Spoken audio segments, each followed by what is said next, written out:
My name is Brett.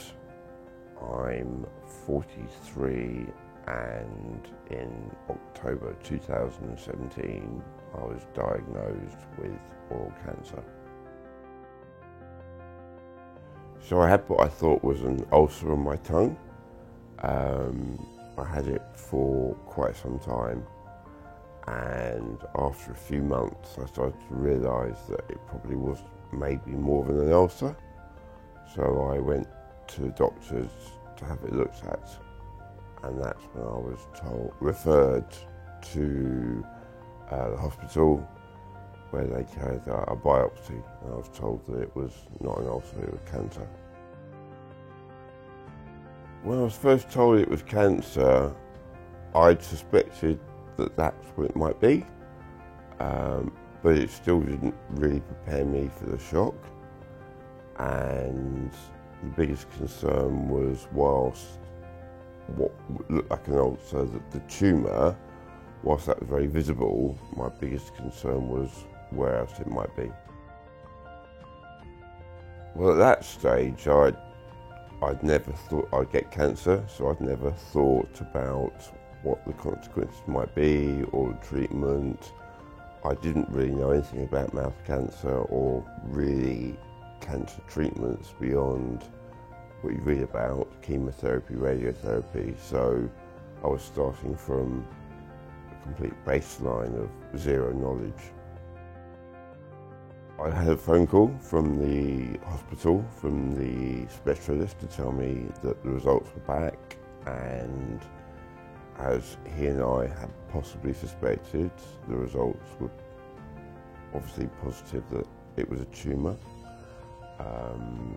At that point, my work were very helpful and suggested that I should trigger my private health insurance and start to look for the best surgeons I could find to help give me some advice as to how it could be treated.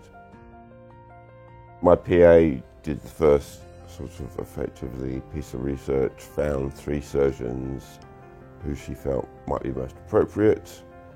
I spoke with my wife, we sat down, we looked at effectively the CVs of those surgeons, and based on what Mark was looking at and the way he was approaching mouth cancers, he appeared to be someone I felt most comfortable with going and reaching out to, so we made contact with him and went and saw him. So I met with Mark, and he took me through the various, the 2 separate options for addressing the tumour. We talked about the traditional approach and the sentinel node biopsy approach, and he left me with the pros and cons of both and left me to think about what I felt was the most appropriate for myself. After lots of consideration in terms of the pros and the cons, the decision was to go down the sentinel node approach, because I felt that I had nothing to lose in that approach. It felt to me like it was a more precise, informed way of assessing if the cancer had spread from my tongue, and there was felt to be a strong possibility that the cancer had spread. So going down the road of the sentinel node approach would, in my mind, from what I have been explained, give me a greater opportunity to understand if it was in my neck or other parts of my head and neck, where it could be. So I had 2 operations. The first operation was to treat the tumour on my tongue and to carry out 2 small operations on my neck to remove 3 lymph nodes. So they were effectively the lymph nodes that were detected to be associated with that part of my tongue. And the results came back after a week of the first operation to confirm that there was a small tumour in one of those lymph nodes in my neck.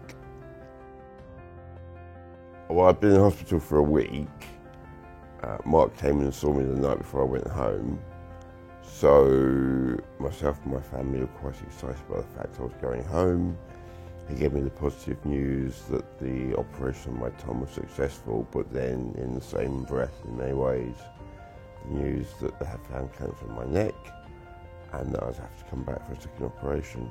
So mixed in a way, but then upon reflection, and particularly after the event, knowing that they pinpointed the actual location of where the cancer had spread, that was quite, and still is quite a relief. Anyone who has cancer, it's the most horrific thing.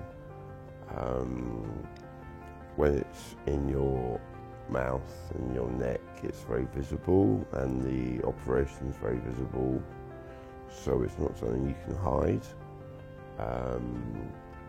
We were very honest with our family, with our boys. We, from day one, told them everything that was going on because we felt it was important for them. But for your friends and family, it's horrific, not just because you have cancer, but because of where it is, it's very, very visible. As men, we're pretty bad at effectively going and getting ourselves checked out, point one. Point two, in hindsight, having had what I thought was an ulcer for 2 months and not having it checked out was not the best move. I've always had ulcers, but they've normally gone within time. You should definitely go and get it checked out. I think everyone knows their body, that's what people always say, and it's so true. You shouldn't be ashamed of having an ulcer or bad breath or something, because it could be the sign of something worse. And my taking from this was, in hindsight, I should have gone and had it checked out earlier.